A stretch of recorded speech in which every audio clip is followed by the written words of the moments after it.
This show is called Mastering Business Growth because, well, we're trying to master business growth, and we do that by speaking to a lot of people who run companies. But this is an interesting one. You're an employee for a company. Am I right in saying that? And I'd be curious because a lot of the recruitment stuff is very much, there's a self-employed nature to it. So please tell me a bit about who you are and what you do. I work for a company called Tripod Partners. We're a top-tier supplier of social workers throughout the UK. I joined the company nearly 2 years ago, having never done recruitment. So it was a very eye-opening thing for me. I've always done hospitality. I'm a people person, but due to the joys of COVID, etc., and where I'm based, I was very lucky enough to get a job with a company that allows me to work from home. It's up to me. I have to go out there. I have to get the candidates. Yes, the company will support me with the business support side, but I have to go to the candidates. I have to find the jobs for the candidates. I have to submit the candidates. I have to get them organized for their interviews. I have to make sure they have all the links to the interviews, are there for all the interviews. And then I have to make sure they're fully compliant to get started. And how you find it so far? I've never been the greatest at admin. It's taught me a lot of lessons.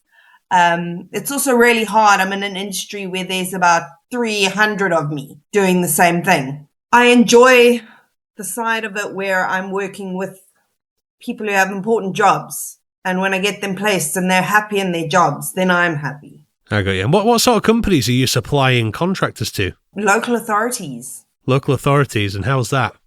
Different to private sector?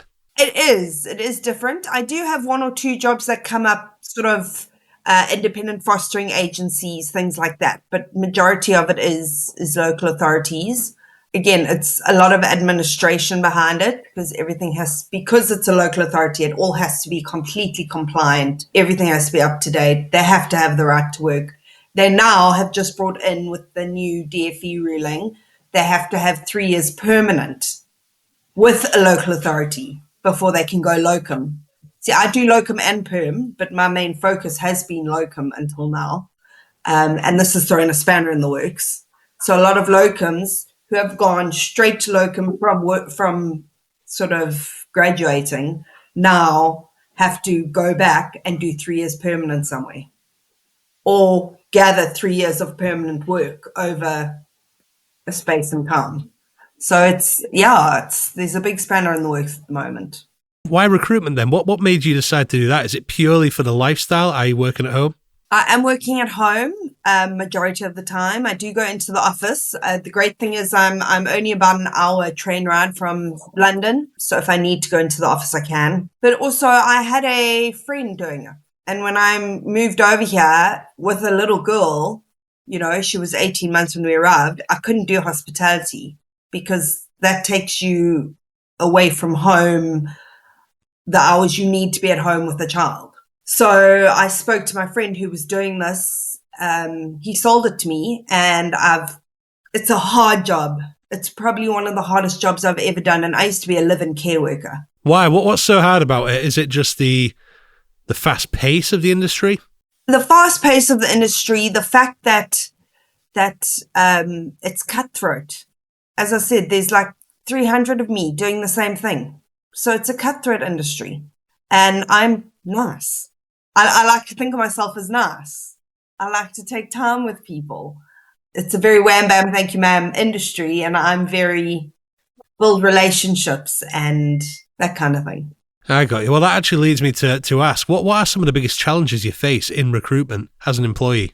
First of all, compliance. Compliance is hard. You got to make sure that everyone is fully compliant. That is right to work, proof of addresses, DVLA, driver's license, MOT checks. And then on top of it, you got to get 5 years, if not more, references for them, depending on the local authority. And getting references is chasing down previous managers who are busy because the industry is busy. Social workers are inundated with work. There is so much work and not enough social workers and not enough money. So some of them are really basically doing it for free. So they don't have time to sit down and do a reference for me. And it's fastest finger first. So when a job comes up, because there's 300 other agencies doing what I'm doing, I have to get my candidate on the job order first. You know what I mean? And every candidate is probably registered with about 4 other agencies because everyone's desperate for work. Can you think of a time, a specific growth moment in recruitment where you thought, wow, I've really nailed this, or I did a great job there? Picked up a candidate who had never done agency work before. She had contacted 3 other agencies. I spent a good hour on the phone to her, getting to know her, what she wanted, what she knew. I really spent time looking at her CV. And then instead of plastering her out everywhere, I found her ideal job. I got her on the role she needed, not just the role she wanted, the role she needed. Yeah, so there's a lot of pride in it when you get it right. Yes. And she was my second placement ever. She's still with me.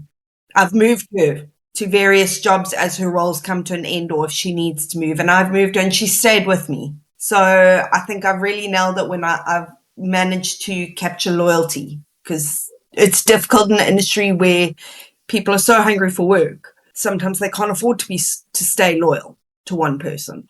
Absolutely. And how do you manage that? Is it just about paying attention to people and really building that relationship? I like to think so, but that's the person I am.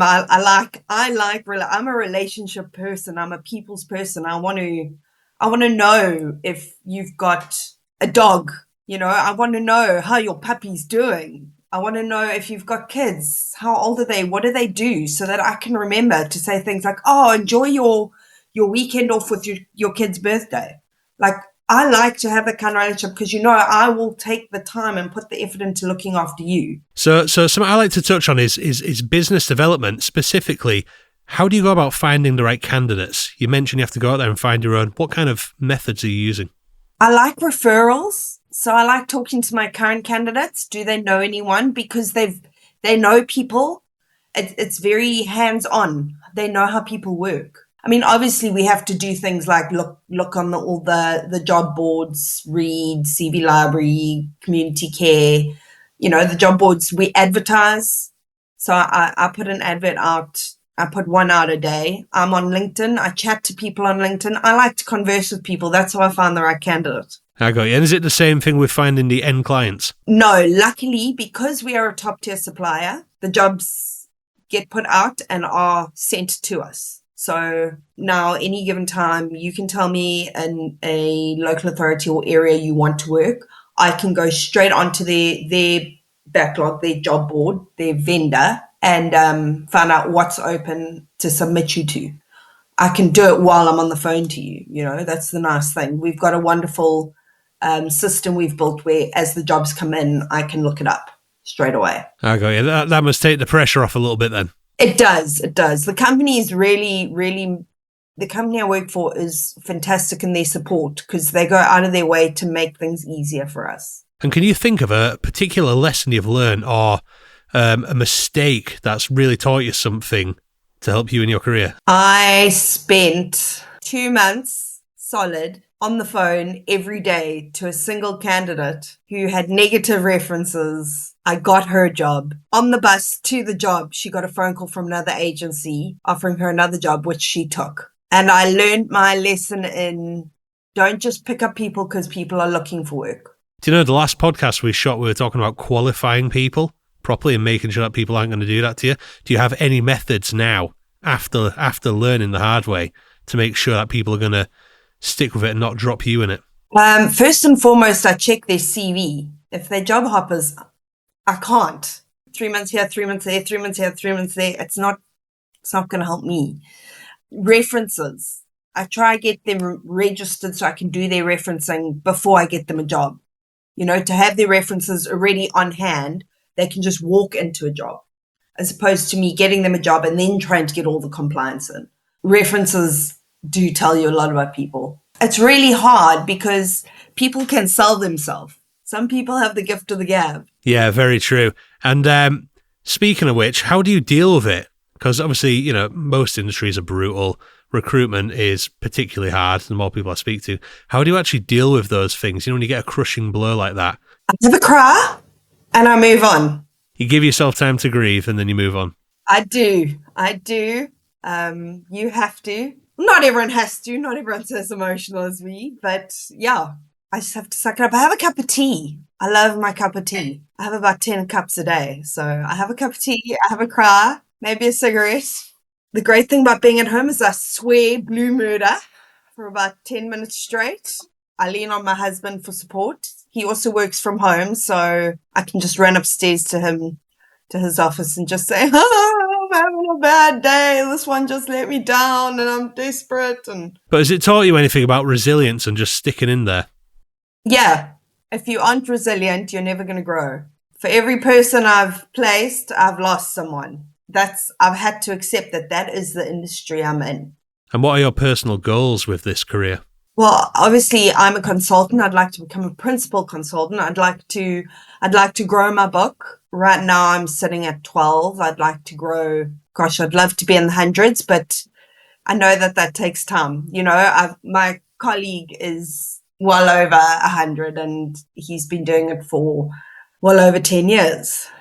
So time to get there. And have you got plenty of support around you, plenty of people who can show you the ropes? Yeah, the great thing, like I said, the company I work for, I mean, we literally have a company group chat and you pop in there, I need help, and someone will say, I'll give you a call in 2 minutes, and they call you and they help. Or I lean on my manager, who's also doing the job. The great thing about my manager is he has his own book, but he manages everyone and he's so helpful, and there's ample support, which is another reason I don't think I would have coped otherwise. There's ample support, and I think that's what works with Tripod is the support and the camaraderie that there is. That's a nice system. And I'd be curious, what is something you now know about the recruitment industry that you just did not know before? Some of that people don't understand or assume. I couldn't answer that because I didn't know a single thing about the industry. So everything I learned since starting this job, as a recruitment consultant, cold calling is a thing. It's not like the olden days. I mean, people always think, oh, that's so olden days, and it's so like how things. It's still a thing. And how do you approach it? Just pick up the phone, and for every 20 phone calls I make, I might only get one answered phone call, and that answered phone call might be I'm not interested. It's soul destroying. But it is worth it, because when you get that one call and you pick up that candidate and you know that there are someone you can place and you get them placed, that feeling is worth it. It's worth all the cold calls. It's worth all the no's. It's rewarding in that respect. So looking ahead, what's next for you? I'd like to do this job for a lot longer. I'd like to grow my book so that I'm comfortable. Because I'm still new to the industry, I'm constantly balancing on a knife. Am I going to make it? Am I not going to make it? I'd like to be comfortable so that I can understand more. I'd like to learn more about the industry, about social work, the industry I recruit for, because I could never do it, but it's hell of interesting what they do, and important. So I might do a couple of courses in social care. That's a great shout. And there's just one more thing I want to ask you about. So if there's one piece of advice you could give someone in your position who is effectively an employee, but operating as though you have to make your own luck, and it's kind of like your own business, what piece of advice would you give? Get organised, because I'm not. I've got a brain injury as it is, okay? So I battle to structure life. I've got scar tissue and contusions and things all over my head. So there's networks in my brain that don't work. So if I don't find a method, I'm constantly have a piece of paper in front of me, a book. But if I can set myself up every morning for how the day is going to go, the day's a lot smoother than if I come rushing in without being organized. And I figured that out the hard way. I was disorganized for a very, very long time. And I was in over my head, and I was struggling. I was ready to walk away. And then my manager at the time, he's immigrated to Australia, but he spent time with me and he helped me find a routine. And with that routine, I now am able to get through each day comfortably. No panic attacks. I love that. You know, I'm the same. So running the business, it's no one tells you what to do. You wake up every day and you just have to make a decision. What am I doing next? And I couldn't agree more. So things like Trello and various tools like that are all a big part of my life just to help me stay on track and have some clarity in the next move. Yeah, and I'm old school. You know, I'm an 80s baby. Everything, I'm pen and paper. I battle with technology. I can't, I know people keep sheets and they use task apps and things like that. And I'm like, I'm just going to write that down. That's brilliant. Well, I'll tell you what, Kelly, we'll leave it there. Thank you so much. I really enjoyed that. And it's good to see what life's like as an employee for a recruitment agency. Thank you very much.